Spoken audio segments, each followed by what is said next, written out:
Om Shanti, slogan for the 2nd of August.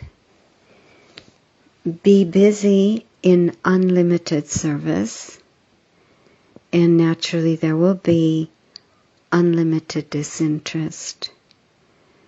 Be busy in unlimited service, and naturally there will be unlimited disinterest. So, first of all, are we interested in having disinterest? Have we understood what unlimited disinterest is? Because unlimited disinterest is not like the limited kind of disinterest, the definition that humans give this term. Limited disinterest means disengaging, turning away, rejecting. Almost distaste, you could think. But that's not unlimited disinterest.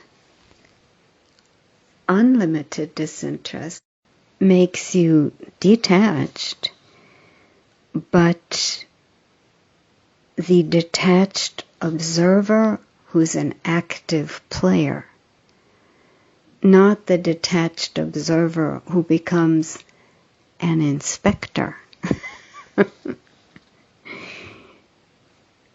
judging, commenting, criticizing, correcting, complaining. No. The active player.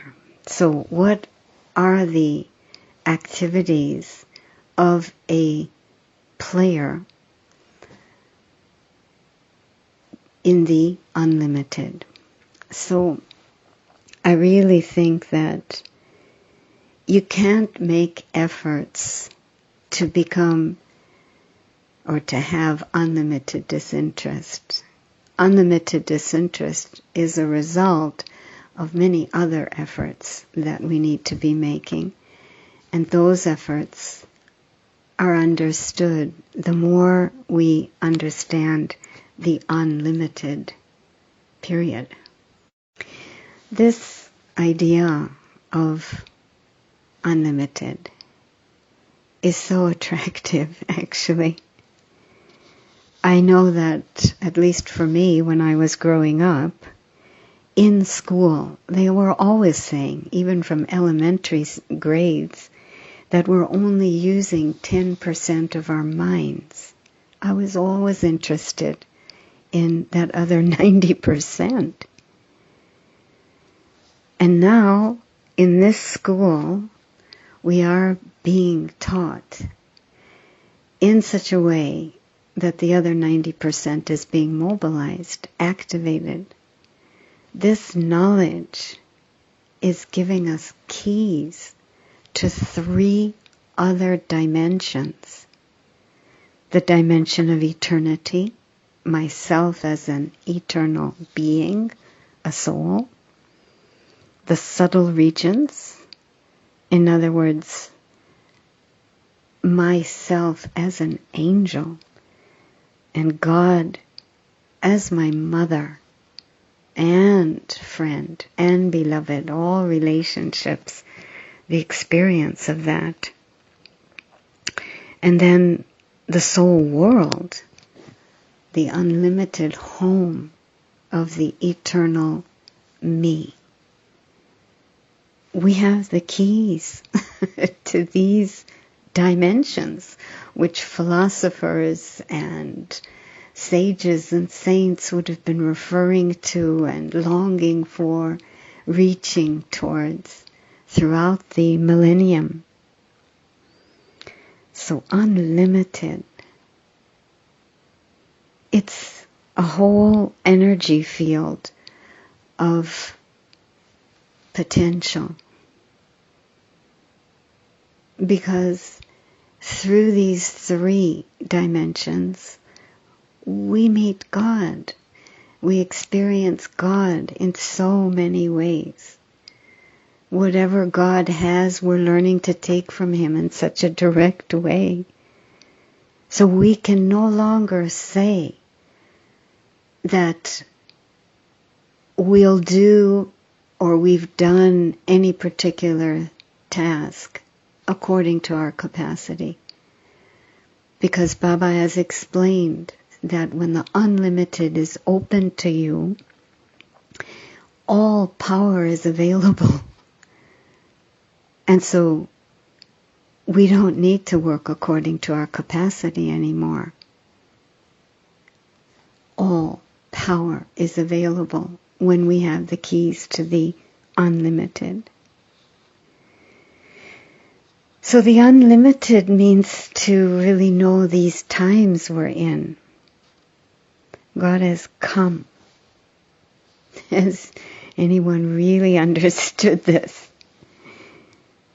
Because it means that this is a time of immeasurable, unending attainment, immeasurable, unending possibility.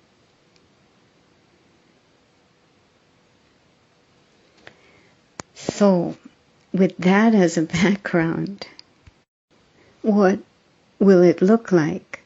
Someone who has the keys to the unlimited, yet walking around on ground zero, this planet Earth, in a drama with relationships and responsibilities. So it does not look like being a space cadet, being just out there, not connected. It means to actually play a hero part. At every moment, to be introducing into my relationships and responsibilities all these many truths that I'm experiencing as I explore these 3 dimensions.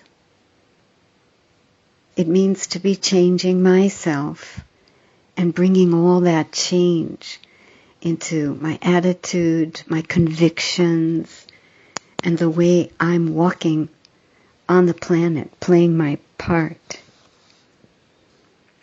So it's the true hero part, not the kind of hero part we can play in a limited way, in which we're one thing on the outside and something else on the inside.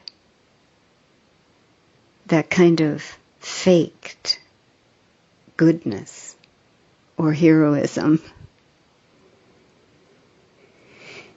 It's not the limited kind of hero in which you could very well end up doing the right thing, but for the wrong reasons. Such as, for example, so that I can have a good self-image and people will like me or people will approve of me. So that's why I'm acting virtuous or doing one of the many things that makes for good behavior or a hero kind of role. Actually, there's a joke about this. Once there was a group of people on a cruise, and suddenly a cry of alarm went out because a young child had fallen over the rails into the water in the middle of the ocean. So the whole crowd of people gathered on the ship deck, weeping, wringing their hands, exclaiming, "Oh dear, the child, drowning, drowning." But that's all they did. They just stood there, wringing their hands, weeping, declaring, exclaiming. And only finally, a man jumped over the rail into the waters, found the child, and brought the child to safety. And the captain was so indebted. He declared that there would be a grand gala celebration that evening to thank this fellow for his bravery, his courage, his heroism. And so that evening everybody was invited to a gala celebration dinner, and the microphone was handed over to this fellow. The captain said, "Please stand. Share with us. What were you thinking? What was in your heart which allowed you to be so courageous, to have so much bravery, to be such a hero in that moment?" And so the fellow took the microphone and looked around the room, and very hesitantly, very shyly, he said, "Well, yes, courage, and yes, bravery, but before I share anything, could I know who pushed me?"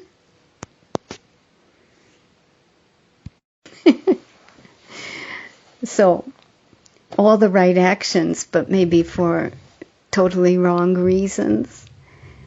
And how in our Brahmin life, we could be doing all the right things, but out of discipline, out of obedience, out of the fear of how I'll look, or the exclusion if I don't do as I'm told or as everyone else is doing.